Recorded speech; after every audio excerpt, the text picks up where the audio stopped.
The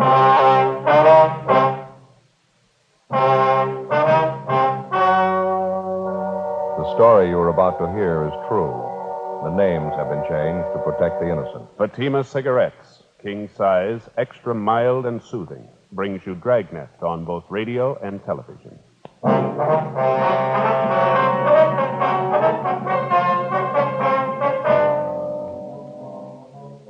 You're a detective sergeant. You're assigned to homicide detail. An unidentified man is abducted from a downtown street. The scene is checked where the man was reported taken. Bloodstains are found on the sidewalk. The abductors escaped in a gray sedan. No one saw the license number. Your job? Get him. Compare Fatima with any other king-size cigarette. Yes, compare Fatima with any other king-size cigarette. 1. Fatima's length filters the smoke 85 millimeters for your protection. 2. Fatima's length cools the smoke for your protection. 3. Fatima's length gives you those extra puffs, 21% longer than standard cigarette size. Fatima gives you more for your money. And in king-size Fatima, you get an extra mild and soothing smoke, plus the added protection of Fatima quality. Buy Fatima in the bright, sunny yellow pack.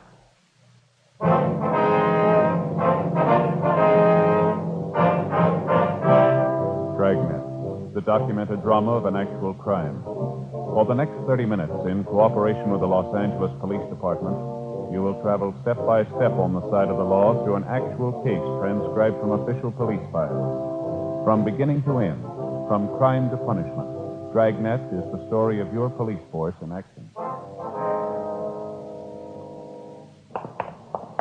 It was Monday, March 18th. It was overcast in Los Angeles. We were working the night watch out of homicide detail. My partner's Frank Smith. The boss is Captain Lorman. My name's Friday.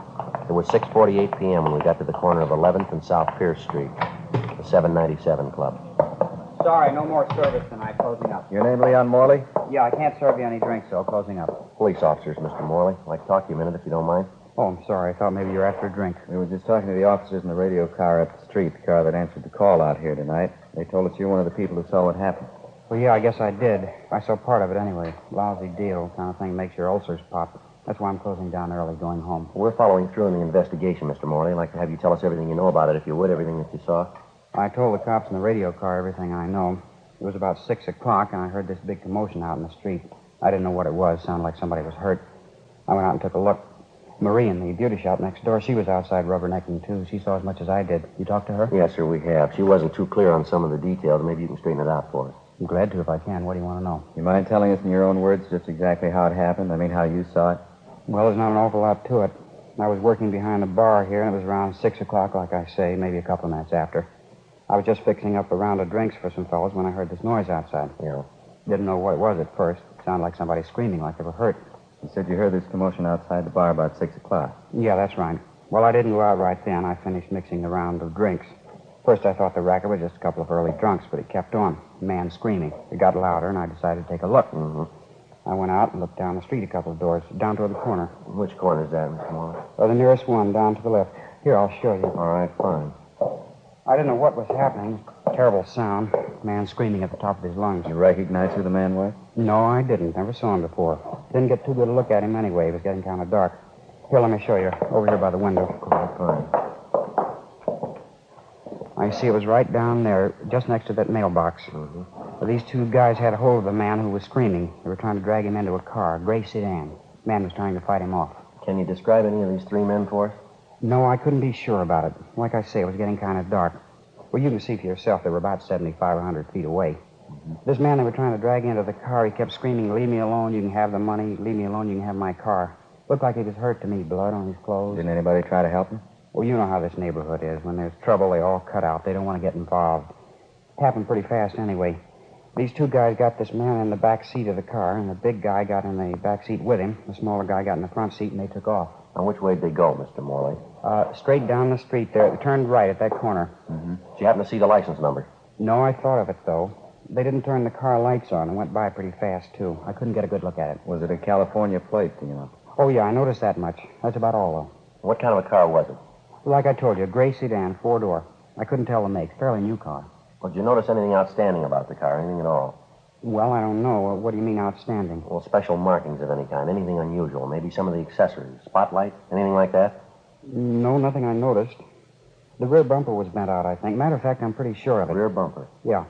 I saw it when they drove off. They drove right past the place here. How about the men, sir? Can you describe them at all? No, one was pretty tall and thin. The other one was smaller. About the same build on the thin side.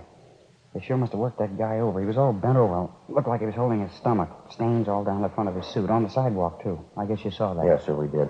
Now, you're sure that you've never seen any of these men before? Nothing familiar about them at all? No, sir, not to me. I think if I saw him before, I'd know it. Oh, just a minute. It's probably the wife. Excuse me. I'll be right back. Yeah, sure. What do you think, Joe? Well, it doesn't look too good. Stains on the sidewalk down there. If it was just a robbery, why'd they take the guy with them? Well, got me. Possibly might have recognized him. Well, maybe you got some, but I hope you're wrong. If he can make the hoods, good chance they're not going to turn the man loose alive. Sergeant. Yeah. It's your office on the phone. I want to talk to either one of you. Oh, I'll get it, Joe. All right, thanks, Frank. Phone straight back, Sergeant. Enter the bar. Yep. Okay, thanks. Look, Sergeant, I got to have something to quiet my nerves. How about you? Want a drink? No, thanks. Besides the woman in that beauty shop next door, Mr. Morley, did you notice anyone else around who saw what went on? No, as far as I know, Marie and I were the only ones. Just like I told you, when there's any trouble around this neighborhood, they get off the street quick. You can't think of anything else that might give us a break on this? Anything at all now? Wish I could. I think I told you just about everything. Sure feel lousy. Joe, Yeah. I was talking to Harry. Yeah? 1A1 found the car, gray sedan. Where'd they find it? 3rd and Bixel, it was empty. Key's still in it. You sure it's the right car? Bloodstains in the back seat. 7:18 p.m. Frank and I left the 797 Club, got in the car, and drove down to 3rd and Bixel, where the abandoned gray sedan had been located. It matched the same general description of the abductor's car, a 4-door gray sedan, late model, with a damaged rear bumper.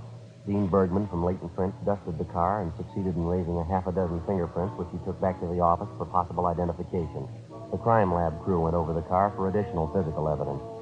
The stains found on the back seat were identified as having been made by human blood. The white slip attached to the steering post showed the car was registered to a Kenneth L. Gorman at a Canal Street address. Before Frank and I left the scene, we got a report that approximately 20 minutes prior to the time the gray sedan had been located, another car had been stolen. It was a maroon, late model club coupe, license 7-Tom 7972. It had been taken in the same neighborhood, less than 2 blocks from where the gray sedan was abandoned. A broadcast and an APB was gotten out on it immediately. 8:05 p.m. After checking by the office, Frank and I drove down to check on the home address of the registered owner of the gray sedan, Kenneth L. Gorman. It was a white wood-frame cottage at the upper end of Canal Street. The woman who answered the door identified herself as Mrs. Elsie Gorman, a small middle-aged woman, blue eyes, partially graying hair. No, I'm sorry, officers. My husband isn't home right now. Where is he, Mrs. Gorman, do you know? Well, he went downtown to see a friend of his, business appointment. Is it anything I can help you with? Are you expecting your husband home pretty soon, ma'am? Yes, I am. Matter of fact, he should have been home long before this. I don't know what's keeping him. Told me he was going downtown to collect some money a friend of his owed him.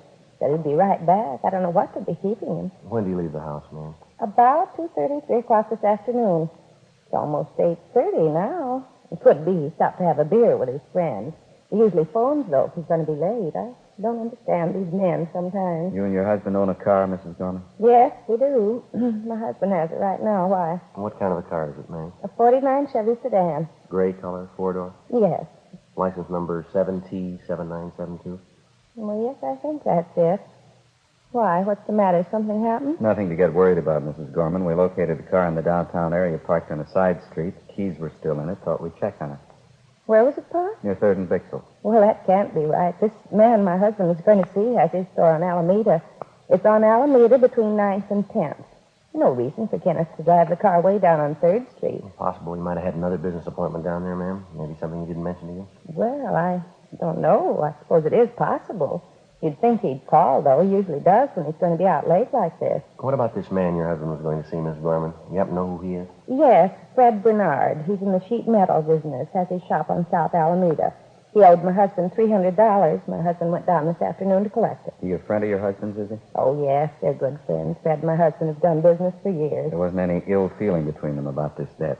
No, of course not. It was just a bill for some materials. Why do you ask that? Just routine questions, ma'am. Can you think of anyone at all who might have a quarrel with your husband? Somebody who has a grudge against him, maybe? No. Why are you asking questions like that? Is something wrong? Something you're not telling me about? No, ma'am, it's just a routine check, Miss Gorman. Nothing to worry about. I want to make sure he's all right, that's all. The way you talk, it isn't all right. It's far from right. Ken, it's never gone this long without calling me. There must be something wrong. No use getting yourself all worked up, ma'am. You admit your husband might have had another appointment after he left Bernard. By the way, have you checked with Mr. Bernard yet, ma'am? No, to tell you the truth, I haven't. I don't usually like to call my husband when he's out on business. I don't like to bother him. This is different, though. I think I'll call Fred Bernard right now. It's a good idea. Do you mind if we wait, ma'am? No, not at all. It'll only take me a minute. Excuse me. Yes, ma'am. What do you think? Well, I don't know. Doesn't look too good, does it? Car's abandoned, stains on the back seat. Man's late in getting home. It's all there. Could be anything, couldn't it? Doesn't look good. Sergeant? Yes, ma'am. I just talked to Fred Bernard. He said my husband's been there and left. What time did you leave Bernard's, ma'am? About 3:15, 3:30. Fred Bernard paid my husband the $300 he owed him, and my husband left. Fred told me my husband asked him if he wouldn't have a glass of beer with him, but Fred said no, he was busy. So my husband said all right, he was going to have a beer at home. Told Fred he was going right home. That was at 3:15 this afternoon. Yes, ma'am. Well, there must be something wrong, I know it. It just isn't like my husband. He wouldn't leave the car like that. If he was late, at least he'd call me. Oh, would you excuse me again? I've had the dinner on the stove and boiled away to nothing. I want to turn it off. Yes, ma'am. Go right ahead. I hope it works out all right. Seems like a nice woman. Yes, she does. Sure doesn't figure, does it? He's had plenty of time to get home. No reason why he shouldn't be here by this time. Well, I can think of two. Yeah? An empty car and $300. We continued interviewing the wife of the missing man, Kenneth Gorman, and she told us that occasionally he did some drinking at neighborhood bars. She also told us that when her husband drank quite a bit in public places, he was over-friendly and he liked to brag and flash money. Mrs. Gorman got on the phone, contacted all their friends and relatives who happened to be home, but none of them had seen or heard from Mr. Gorman that day. Before Frank and I left, Mrs. Gorman gave us a complete description of her husband, the clothing he was wearing, and also a recent photograph of him. We called Fred Bernard, the friend of the missing man, the last known person to see him, and told him that we'd like to talk to him. He told us that he was working late, getting out a rush order, and that we could find him in his shop. 9:05 p.m. We located Bernard at his shop on South Alameda. Won't take long, will it? An awful rush tonight. Won't take long, sir. Did Mr. Gorman give you any idea where he was going when he left here this afternoon? No, just like I told his wife on the phone. I paid him the money I owed him. He asked me if I wanted a beer, took a rain check on it, and he left. Went right out that door there. You seem worried about anything, Mr. Gorman? No, not that I could see. Seemed all right to me. Had he been drinking, do you know? No, couldn't say. If he was, I couldn't smell it on him. Is there anything unusual about him at all? Anything out of the ordinary? No, the same old Ken. Pretty good mood when I paid him. $300 cash. He's all dressed up. I guess you might call that unusual. How do you mean, unusual? Well, Ken's like me. Working man, not much of a dresser. Usually find him in working clothes. I think it's the second time I ever saw him in a suit. A new one, too. Looked nice on him. He didn't give you any indication at all where he might be going, did he? No, he just collected his money and went out. I thought maybe he was going home. What did Miss Gorman tell you? Did you have any idea where he is? No, sir. She told us he came down here to collect some money. She expected him right home. We're not trying to be nosy, Mr. Bernard, but how do Gorman and his wife get along? They pretty happy together? Yes, I guess you might say that. Get along as well as you could expect them to. What do you mean by that? Nothing. Ken's he's a fellow who likes his nightlife. Wife's just the opposite, quiet type. Almost left him once. Guess they're getting along pretty good now, though. Why'd she almost leave him? Would you happen to know? Well, she found him out with a girlfriend. Matter of fact, she caught him at a terrible row. Didn't understand any of it. The girlfriend wasn't much at all. Real lush. You know the girl's name? Yeah, I met her twice. Name's Elaine something. She works at a cafe 3 blocks from here. Real lush. She sure took me. You know if Gorman's been seeing her lately? Well, he says he hasn't been. I don't know. I never can tell when he's drinking, though. Didn't his wife mention the girl at all? No, I guess she wouldn't. It's been a terrible thing for her when she found out. Terrible. How long ago was all this, Mr. Bernard? I mean, this affair Gorman had with this girl. Oh, 6 weeks, maybe 2 months ago, just about that. I tell you, it was the queerest thing I ever saw. Ken has a nice, quiet wife of his at home, and they get along fine together, never fought, never quarreled. And he picks up with his girl Elaine, sure different. How's that? A real mean girl. 2 of them fought all the time. 9:40 p.m. We left Fred Bernard at his shop, drove to the restaurant where Gorman's girlfriend reportedly was working as a waitress, and we checked with the manager. He told us a girl by the name of Elaine Summerall had been employed there, but that she'd been fired for drinking on the job. He also told us that he had reason to suspect that Elaine Summerall was not the girl's true name. We showed the cafe manager a picture of Mr. Gorman, and he identified it. He said Gorman had been in that afternoon inquiring about the Summerall girl. Gorman had asked for the girl's forwarding address, but the manager told us that he'd thrown it away. We left our card with him and asked him to contact us immediately in the event the girl returned. 10:18 p.m. We drove back to the city hall and checked in at the office. We ran the name and description of the Summerall girl through R&I, and they told us they had a Summerall girl in the files who answered the description. Elaine Summerall, alias Elaine O'Donnell, alias Elaine Shellman. There were wants out on her for forgery, 3 counts, and grand theft merchandise. We signed out of the office, went across the street to the Federal Cafe, and had a sandwich and a cup of coffee. It wouldn't look so rough if it wasn't for the stains they found in the backseat of that car. It's hard to get around it. Points to more than robbery, doesn't it? M.O. sure strikes me pretty funny, pulling the man off the street like that. Must be either hard up or crazy, huh? Federal Cafe. Just a minute. Friday? Yeah. Phone. Right, thank you. I'll be right back, Frank. Okay. Yeah, Friday talking. Yeah, Glenn. Where? How long ago? Yeah, I see, There wasn't, huh? Yeah, we'll roll on it right now. Tell them we're on our way in, will you? Yeah, right. Thanks, Glenn. Bye. Yeah? Chandler, they just found the maroon coupe, the one stolen in the neighborhood where Gorman's was dropped. Where'd they find it? Picked it off going up through Lancaster, sheriff's deputies. Does it look good on our job? Well, there were 2 men in the car. One of them had a knife, bloodstains on their clothes all over the inside of the car. How's it figure? It doesn't. Not a scratch on either one of them.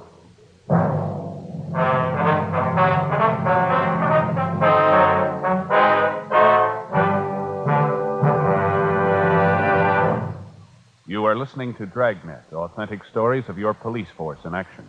Friends, because of its quality, its extra mildness, its better flavor and aroma, more smokers coast to coast are switching to king-size Fatimas every day. Yes, more smokers coast to coast are finding that in Fatima, the difference is quality. Now, here's the practical way to prove Fatima quality yourself. Compare Fatima with any other king-size cigarette. 1. Fatima's length filters the smoke 85 millimeters for your protection. 2. Fatima's length cools the smoke for your protection. 3. Fatima's length gives you those extra puffs, 21% longer than standard cigarette size. Fatima gives you more for your money. And in king-size Fatima, you get an extra mild and soothing smoke, plus the added protection of Fatima quality. Remember, more and more of your friends are switching to king-size Fatimas. Compare them yourself. King-size Fatima, extra mild and soothing, plus the added protection of Fatima quality. Look for the bright, sunny yellow pack. Buy king-size Fatima.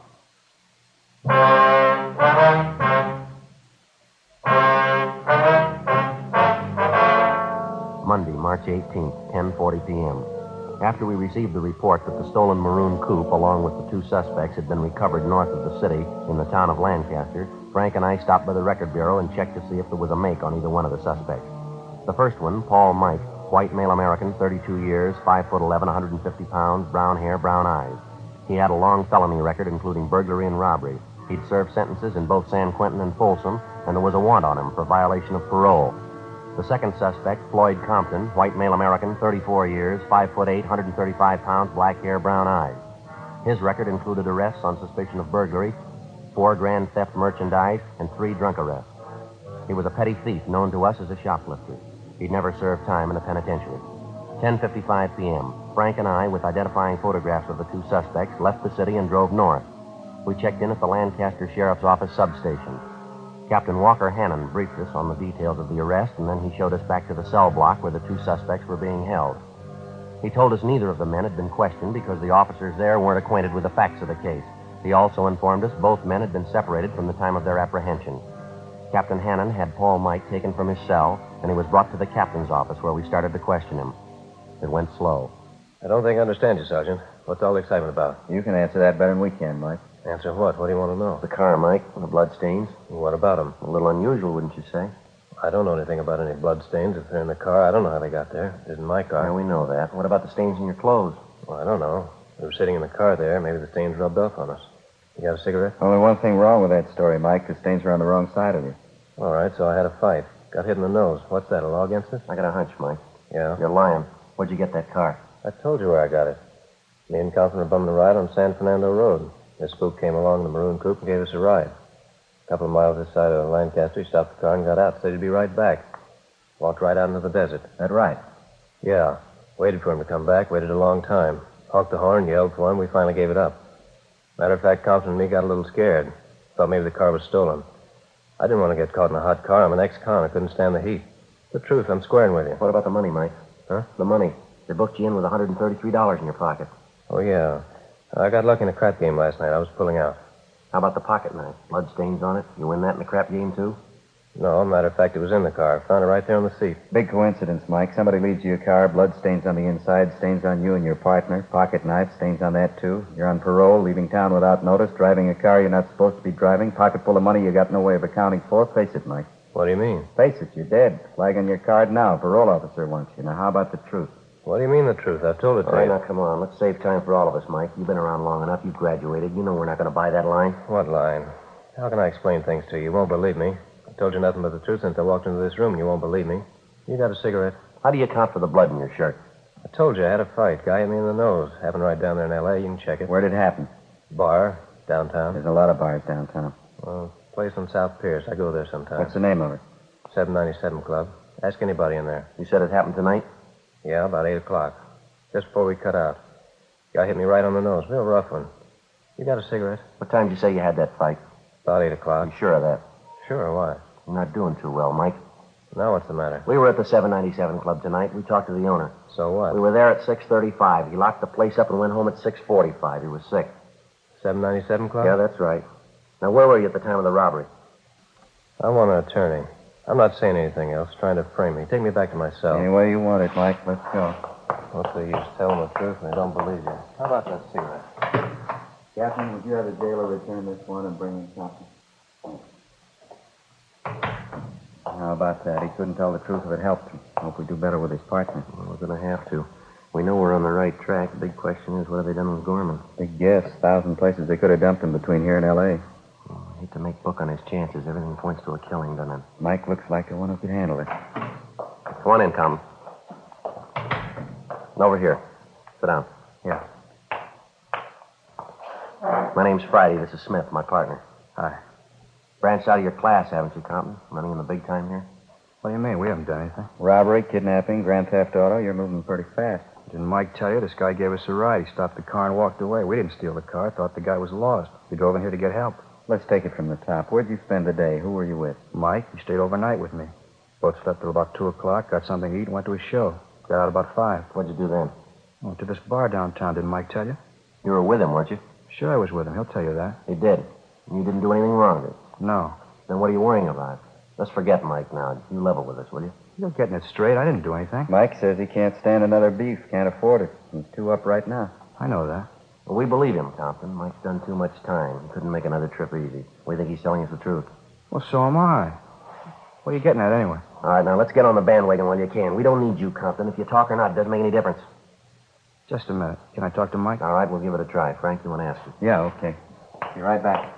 Now let's pick up where we left off. The blood stains on your clothes, stains inside the car. Where'd they come from? Mike told you, didn't he? Yeah, you tell us. What for? Why can't I wait till Mike gets here? All right, what about the money? You want to explain about that? Nothing to explain. I saved it. What kind of work do you do? Odd jobs around town, any place I can find them. You say you got up at 2, you had something to eat, you went to a show, and you got out about 5 o'clock. Is that right? Yeah, that's right. When'd you go to the 797 Club? Right after the show, about 5 o'clock. How long did you stay there? About an hour, till about 6 o'clock. Anything unusual happen while you were in the bar? What do you mean? Anything unusual, anything out of the ordinary? Oh, Mike and me sat there, talked, had some drinks. Pretty dead place. Decided to take off for Reno. Mike's got a friend up there, good friend. Thought maybe he'd get the both of us jobs. Compton? Yeah? Where's Mike? I told him you wanted to talk to him. He said he didn't want to see you. I took him out to feed him. Told me to tell you he'd see you in court. What do you mean, see me in court? I think you got it, Compton. We told you we didn't need you. Come on, we're tired. We're going to lock you up. What'd he say? What'd he tell you? Now, look, fella, we're tired. You wanted to go the hard way. All right, you'll get the answers in court. Well, what did he say? What'd he tell you? Come on, let's go. You should have known better. Mike's not going to ride your beef for you. He was in it all the way. It's his idea and it's his beef, not mine. I argued with him. I know he shouldn't have gone along. Crazy. Yeah, come on. It's the truth. The whole thing's Mike's. It's his knife, too. Met the guy in some bar, and he was real high, talking about some dame he was looking for, a girlfriend. Guy bought us a couple of drinks, had a big roll of bills. Mike framed the whole thing. Yeah? Yeah, he wanted to roll the guy. He left, got in the guy's car, and drove with him way toward town. Mike was driving. I didn't know where he was heading for. All of a sudden, the guy says he wants another drink. Mike didn't want to stop, but he was making a racket. Finally pulled up by the 797 Club. We got out. Then the guy changes his mind. He wants to go home. Mike tried to talk to him, but he wouldn't listen. Mike pulled a knife and cut him. Then he slugged the guy, and the two of us pushed him in the car and took off. Where'd you go from there? We cruised around till we found another car, maroon coupe. Took out of that one, dumped the gray sedan, and took off up this way. Right. Look, it's the truth. I'll even tell you about the guy. What happened to him? You got flashlights in your car? The man's still alive? I don't know. He was when we left him.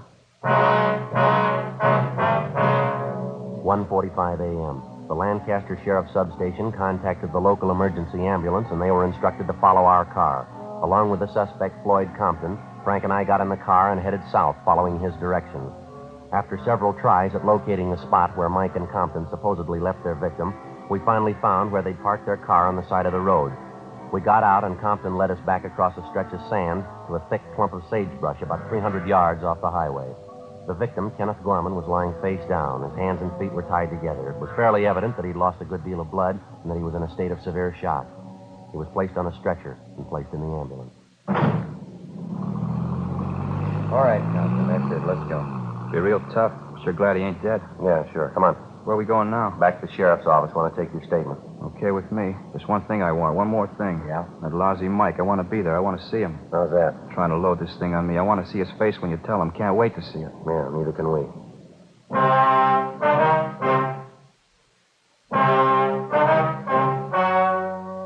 The story you have just heard was true. The names were changed to protect the innocent.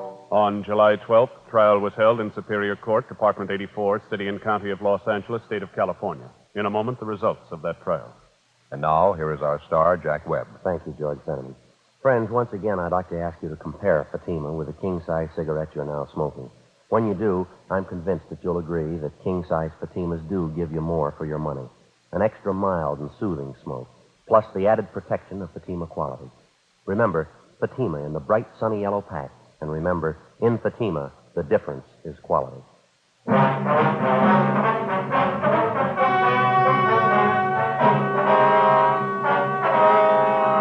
Paul Mike and his accomplice, Floyd Compton, were filed on for violation of Section 209 of the Penal Code, kidnapping for the purpose of robbery, and Section 211 of the Penal Code, robbery in the first degree. They were also filed on for one count of grand theft auto. They were tried and convicted and received sentences as prescribed by law. Kidnapping for the purpose of robbery, where bodily harm is inflicted, is punishable by the death sentence or life imprisonment without possibility of parole. Robbery is punishable by imprisonment from 5 years to life. Grand theft auto is punishable by a prison term of not less than 1 nor more than 10 years. The victim, Kenneth Gorman, finally recovered after more than 3 months in the hospital. Ladies and gentlemen, next week, Dragnet presents a trilogy. 3 documented case histories of vital importance to all of us. This trio of authentic stories is both tragic and terrifying. Please try to hear Dragnet next week when we present our trilogy.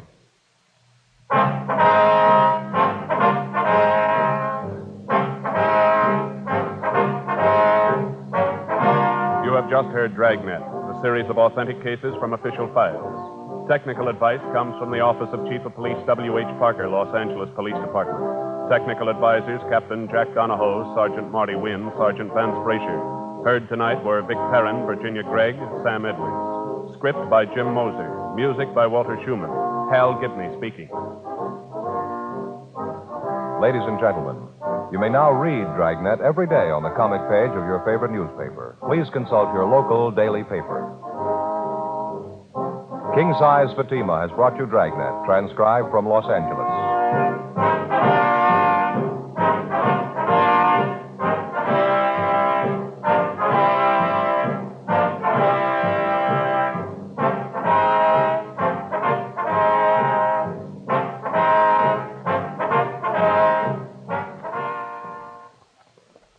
Adventure is yours tonight with Counter Spy on NBC.